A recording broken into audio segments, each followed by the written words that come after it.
Press and hold the start button to turn on and off the machine. When spot welding, press the start button to switch to D mode. The switch key can adjust the gear position.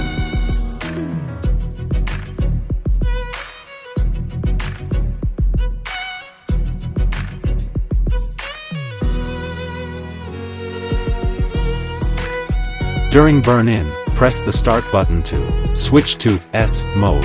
The switch key adjusts the gear position.